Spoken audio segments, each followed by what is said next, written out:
What is up, everybody, and welcome back to TarHeelIllustrated.com. I'm Jacob Turner, joining me as he always does for another edition of our Three Things Postgame Pod. It's very own publisher Andrew Jones and AJ. We are still in the Smith Center at approximately 6:20 p.m. on Saturday, December 7th, 2024, following North Carolina's 68-65 win over Georgia Tech in Chapel Hill. You're in the Players Lounge. I'm in the bowels of the Smith Center right now, just absolutely in the basement. At this point, people have no idea where I'm at. You've got a nice little backdrop. I've got nothing but cinder blocks and white ceiling tiles. But regardless, AJ, we'll keep it pushing. These things Sitting on the food trays, that's absolutely fantastic. Which that just made me hungry too, because I've used trash cans on concourses on the road before. So I did that at Iowa one time. Quite a few. It took me 20 minutes to find one I could actually move. Remember that? Yeah, that was incredible. Yeah, I remember that. Yeah, we've had a few. Got to be resourceful. We've had a few, man. We've had a few, to say the least, over the years. But AJ, I mean, let's start with obviously we're going to talk about the game, but I want to start with just how it went down ultimately, and then we'll dive into some more things. But obviously coming to the game, Georgia Tech missing two starters, the team that's lost in with Florida. And Carolina had essentially has to go to the last possession of the game to be able to pull out with a win. And it was a weird game in a lot of ways, because statistically there was one point in the second half where I think Georgia Tech was shooting like 29% for the game, and Carolina was shooting like 40%, yet Carolina was only up by 4. They just couldn't quite ever pull away and kind of build a sizable gap between them and Georgia Tech. It was a weird game in that respect. But what did you make of it? Because it was a win, and that's the most important thing. Starting out the conference 1-0, snapping a 3-game winning streak, that's the most important thing. But you're also kind of leaving this game like, I didn't really think Carolina played that well. I mean, I don't think I'm in the minority with that opinion. No, Kelly Quinlan, who's the publisher of the Georgia Tech site in our network, came up to me at halftime, and first time he's seen Carolina this year, and he said, "Man, team you cover is not very good." I said, "No, they're not. No, they're really not. You're seeing and quite frankly, they got a win today, but in a lot of ways, it looked like they've kind of regressed, because Georgia Tech's terrible. Georgia Tech's terrible. Yeah. Georgia Tech, when healthy, lost at home to North Florida, lost by a home like 10 or 12 to Georgia, and got destroyed by West Miller and Cincinnati at home in their building when healthy. Their leading scorer was not playing today, and their fourth leading scorer, a veteran, a fifth-year kid, was not playing today either. And Carolina had to go down to the wire. A team that was 6 for 15 on layups, 2 for 4 on dunks. I think they scored them 29 like 75 possessions or something crazy like that. I mean, Georgia Tech stunk today. They missed dunks. There was a couple of sequences where Carolina missed a dunk and Georgia said, "Hey, we're going to one-up you. We're going to miss one too." And although the stat sheet says Carolina didn't miss those dunks, but they were missed dunks. Yeah, they were. It was an ugly basketball game in a lot of ways. For Carolina to have to eke this one out when Georgia Tech did not play well. It wasn't like, "Hey, man, Georgia Tech's playing out of their mind." No, Georgia Tech played like they did in Norman when they lost last week earlier in the week by 15 or whatever. They played like they did when they lost these other games. Their best win coming in was over Charleston Southern, which is 3-7. I don't know what they did today. They were 1-7 when they went and beat Miami on the road. And the only reason I say it was their best win is because, hey, at least they beat Miami, and Miami's a train wreck. So they hadn't beaten anybody, and they had a chance to beat the Tar Heels in their building today. I think that some of the players said that the Tar Heels were playing stressed. Team was tight, stress. They felt a lot of the pressure from Seth Trimble said media and outside sources and family and stuff like that. And I asked him, I said, "What pressure have you been feeling?" He said, "I haven't felt it, but I've been around long enough I could see it in the team. We're playing like we are stressed." And when you do that, the little things that go wrong are like a thread on a sweater. And it goes wrong for a while. And I just don't think that this team was able to I don't think they ever got over the hump in this game. I just think they happened to score more points in the end. Because even in the last few minutes when you would think, okay, good team salts this club away. I've seen a lot of good teams play a bad team at home. It's anyone's game with 5 minutes left, and boom, they salt them away and they win by 8-10. They didn't do that because they had really bad possessions late. They had head-scratching possessions late, possessions that make you wonder, what is the mandate? And they had that throughout the game, which is why they were in this situation. Defensively, I thought that they were poor in a lot of stretches. Georgia Tech just didn't take advantage. Hubert said they were a little bit better. And Seth said they talked a little bit more, but they don't talk. It's a quiet team. We're going to talk about that later in the week. Offensively, they didn't drive into the lane and crash to the floor as much as they had been. I thought there was a little bit more balance with touches on possessions, but it still took 24 minutes before someone over the 6'4" scored a field goal. It's a wild stat, by the way. Yeah, they just got so many things that you look at them and how did that group do what they did in the second half of Lawrence? How did the group minus RJ go into Memphis and do what they did there in the exhibition game when both teams played like it was a real game? This club went off the rails at some point in Maui, and I don't think they're back on. But I do think what today does is it gives them a chance to, okay, we actually got a W. It was an ugly W, but sometimes it's like that in baseball. You're in a big slump, and you just squeak one through the infield, and suddenly you get going because you're standing on first base. You'd forgotten what it felt like to stand on first base. Mm-hmm. So they came off the court today. They got to win. A win's a win, as Seth said. RJ said, a win's a win. Sometimes you just got to get a win like this. So they did. Yeah. They dirtied one out, but it was dirty. It was not a good performance in any way, shape, or form, except they did out-rebound Tech by 11, and Tech had good size. So I thought that there was some effort made. I thought they played with better effort for longer stretches of the game today. It didn't look like it early. Again, but you and I could sit here and itemize, and Hubert did in the press conference. I asked him, what did I ask him? He said that we're going to get back to work and work on things. And I asked him what's the first thing on the list, right? I'm trying to remember now. I asked him what's the first thing on the list, and he went and gave us about 6 things. This is a coach that often wouldn't give us anything. And I thought maybe, and I said, we just won. Usually he never gives you more than you ask for. He's not Mac. Right? You can ask Mac, hey, Mac, what time is it? And he ends up talking about the weather pattern in Peru or something. Yeah, just something. And I'm not criticizing Mac, because Mac talks a lot. Hubert didn't want to give him a whole lot. He's not very agreeable, but he gave us like 5 or 6 things. Because he saw today they did not play well. They were not a good team today, but they won, and they beat a really, really, really bad team.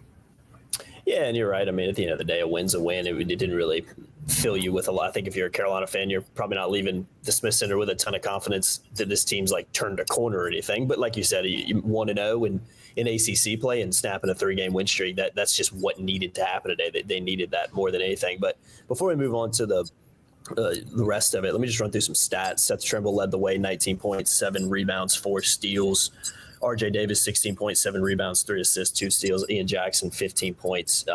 Really two really good consecutive games for him. 38 points in the last 2 games for him. And Elliot Cadeau, 9 points, 4 assists, 6 boards, 3 steals, career high 7 turnovers. So that needs to improve in a lot of ways. But regardless, a pretty good day for a few Tar Heels, especially Trimble, RJ, and Ian Jackson. But AJ, I want to talk real quickly about, and we talked about it a little bit there, but they figured out how to win it. And this kind of feeds into what this means too, because obviously a week off before LaSalle, another time, more time to hit the practice gym, which Hubert talked about in his press conference today as being a big positive, because they just haven't had a lot of that in the last couple of weeks, especially, in Maui. So I think finding a way to win is the biggest positive to take away from today. But what else are you leaving here with? Because I asked fans on Twitter, like, how are you feeling after the game? Are you still concerned about the long-term future of this team? Are you maybe happy with the fact that Carolina found a way to win? And it was majority of it was, no, I'm concerned. I'm not seeing a lot from this team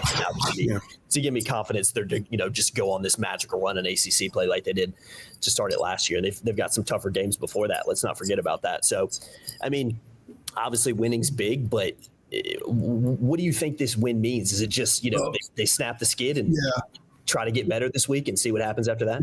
If I were to respond to your question on Twitter, I would have said I'm more concerned. Because you could chalk up Auburn to being maybe the best team in the country. Regardless of what happened at Cameron, they'll be fine. Michigan State's still Michigan State. One of the best programs in college basketball the last quarter century. Alabama's really good. I think Alabama is exquisitely coached in many respects. But Georgia Tech Georgia Tech without Javier McCollum and Kwasi Reeves. Georgia Tech went healthy, lost at home to North Florida. The Ospreys got them. Okay? Like, they have 3 home losses. They went to Oklahoma the other night. They played okay for a while, then Oklahoma pulled away, beat them by like 15. It looked like the Tar, like, you could explain that other stuff. Oh, they were in Maui, they were tired. The Dayton game took a lot of, you can find a way to excuse aspects of what we saw. Not that I would do that, but I think a lot of people would.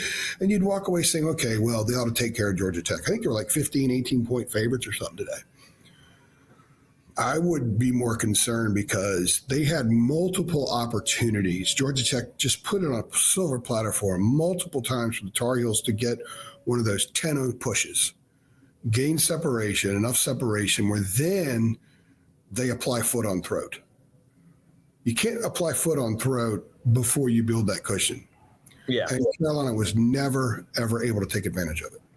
They would come down a line drive 3. They would come down, someone would drive and lose the ball. There'd be a turnover. There'd be how many different guys in this team have been called for a ball screen foul this year already? Drake Powell got one today. Wasn't his best game. He didn't see the court a whole lot. Hubert's coaching with outside of the 3 main guards. They're kind of the flavor of the day. Oh, he's playing okay now. I guess I'll keep him in for a while. It does feel like that. That's where they are 9 games into the season. And against a club like Georgia Tech, it's one thing, like I said, against the ones that they played previously, the good, really good ones. But this was different. And I think there's a ton of reason for Carolina fans to be concerned about what they saw today. But they got to win. They actually got some stuff. They extended they were down 11-4 on the glass early. Like, they came out like they had no energy. And I think a lot of that was the stress showing that Seth talked about. And you were kind of hit on it some too. So they had they were just tight as hell. And they were out rebounded 11-4. They ended up winning the rebounding battle by 11. I think it was 48-37. Yeah, 48-37, yeah. The shots today. So that means that they out rebounded them 44-26 over the last 30 minutes of the game or so. That's pretty good. I thought they went after it. I thought they played hard. They just made a lot of mistakes. They made some really dumb turnovers, some bad turnovers. Nelly Cadeau, more lazy turnovers. I call them lazy turnovers because they're not like what we've seen before. Kind of a nonchalant turnover. The coaches will call it a lazy turnover. He had 7 today. They were able to overcome so much ugliness and still get a win. It's an ACC win. And you know what? In February, when they're whatever they are, if they're contending for a spot in the NCAA tournament, no one's going to look back at this and say, boy, remember when they struggled to beat Georgia Tech? Yeah. They won't think that at all. They'll remember they played Georgia Tech, but most won't even recall. It won't matter at that point. If anything, this will help them begin the process of springing forward, like I asked Hubert about today. And I asked Seth about it as well. You get that win. Okay, we can relax. We can kind of relax a little bit now. We can exhale. We got a W. That streak is over. Now we can move forward. A week, like you said before, LaSalle, which is not a terrible team. They're an Atlantic 10 team. Atlantic 10's a decent league. LaSalle's had good teams in the past and some great players in the past. So they come in here. It's an opportunity for Carolina to be better than they were today and get a better win and then get ready for, I guess it's UCLA and then Florida. And then it's ACC from that point on. This team needs to be so much better to have a shot to beat UCLA and Florida. And they have to win those games, I think, to position themselves to not have to stress too much in February if they're rolling through a horrible ACC. They're not going to build their way into the tournament in the ACC unless they go like 17-3. And I don't see this team doing that. But they can go 14-6 and beat UCLA and Florida, and they can get in the tournament. They're not going to play here in Raleigh, which is one of the sites, but they can get in. Yeah. A lot of reasons to be not optimistic about what the rest of the season might look like. But again, they won today, and maybe things do get better. It is still, we are 9 games in. It is still early in the season. I think the problem that, like we're discussing here, is, and we always talk about this every season, is after a certain amount of games, these things become concerns and they become who you are at some point. So it doesn't look like Carolina's going to buck some of these trends, slow starts. I find the stress thing pretty obvious of why maybe they started slow today, but I can't really explain maybe why they've started slow in a lot of other games this year too. It's just the that's I think that, man, there's so many things you look at individually and say, man, that's the biggest question mark about this team. But then you stop and you look behind the next curtain, you say, that's the biggest question mark about this team. And then you back up and you go look behind the next curtain, you say, that's the biggest question mark about this team. That's not good. Because the slow starts, what do they represent? When we ask around here, no one has an answer. And he's tweaked the starting lineup the last 2 games, still have slow starts. The issue up front, they should be a lot better than they are up front. They're not, and they're regressing. The guard play, which is supposed to be fantastic, the best trio of guards in America, they've not played like that for a while. They were at least a little more under control today, but there's still 18 turnovers and 10 assists for this team. This team now has, 16 more turnovers than assists going back to the Dayton game? Yeah, it's not great. Elliot Cadeau has 23 turnovers in the last 5 games. That's a big concern, because if you're not really strong and the 5 or 6 carriers need to be really strong, the areas where you are strong, you need to be great in. Yeah, they're not. Their backcourt should be great every night, needs to be great every night for them to beat good teams. They haven't collectively been great for a while. And that's a problem. So some of the other thing, and we're going to do a podcast where we isolate 3 things here in a few minutes, and we're going to run that Sunday night or Monday, but there's a lot of stuff there. They've been better rebounding than anybody anticipated. And people will still say, the low-hanging fruit things, well, they need more bigs. I don't think that's as much a problem as a lot of other people do, because they are plus in the rebounding against power conference teams. They're plus in the rebounding against power conference teams. Not that that's the standard here, but they're not getting wiped out on the glass. They don't defend the post well. They don't rotate well defensively in the post. And you can be 6'8" and make the play defensively at 6'8" against a 6'10", 6'11" guy. But if you're 6'8" and you don't rotate properly, you're not going to make that play. It's as simple as that. And I think defensively, you can be great on the perimeter and put a lot of pressure on the ball and force teams to start their offenses further out.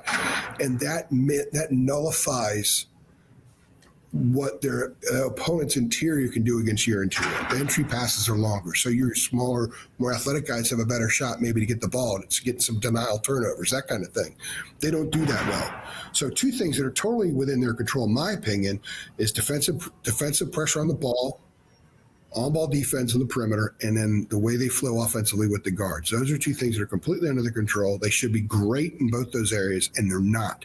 And then and it kind of trickles down. They're not going to get bailed out by their bigs ever.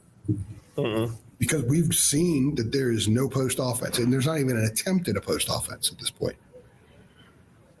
I think that's a huge mistake. I think they should still be running a lot of the same stuff they did before. They've got some to score. But they're not, because they're not even a part of the focal point. It's 3 guards trying to score, sometimes a 4th guy out there, and that's pretty much it. Yeah, it's not great, but again, Carolina finding a way to win 68-65. A lot of room for improvement, and a lot of things Carolina's going to need to improve on. Especially over the next few weeks. Is again, they've got some big games coming up. So, like AJ mentioned, we're going to do a separate podcast talking about some other things and more concerns maybe this team has right now, but that'll come out over the next couple of days. So make sure you guys stay tuned for that. I've been Jacob Turner. He's been Andrew Jones. Apologies for the audio at times. I know they're slamming bleachers behind you, AJ, I guess. Yeah, and we're in the players' lounge. They're doing some cleaning up in here too. So they got to do their job. So we'll march through best we can.